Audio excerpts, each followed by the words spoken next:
నువ్వేం కంగారు పడకు. నువ్వు చక్కెర పొంగల్ చేయడానికి మా జ్యోతమ్మ సాయంగా ఉంటుంది. జ్యోతమ్మ, తనకి చక్కెర పొంగల్ ఎలా చేయాలో నేర్పించు. సరే రమణమ్మ. కాబోయే పెళ్లి కూతురే చేయబోతోంది కదా, కాబోయే వరుణ్ణి కూడా తోడుగా పంపండి, కలిసి వండుతారు. నేను రెడీ. పద శ్రావ్య, ప్రసాదం చేద్దాం. జ్యోతి గారు రండి, మాతో ప్రసాదం చేయించండి. ఏంటి బ్రో, జ్యోతిని చూస్తే నీ మొహం వెలిగిపోతోంది.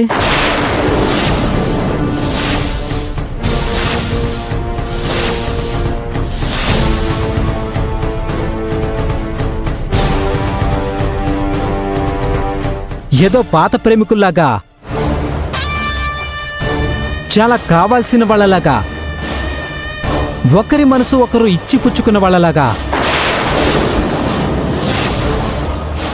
నీ మొహం వెలిగిపోతోంది. చరణ్,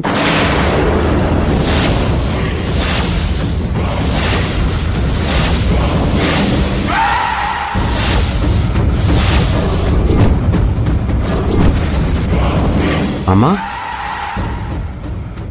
అతని పేరు నీకెలా తెలుసు?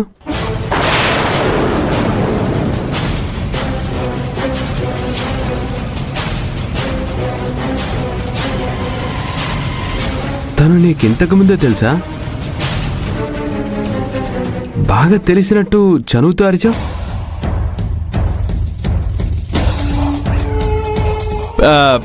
పేరు తెలుసుకోవడం పెద్ద విషయమా బాబు?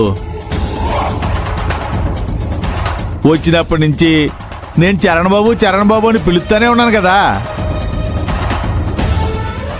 అది మీ అమ్మగారు వినుంటారు. అవునవును అవును, అప్పుడే విన్నాను.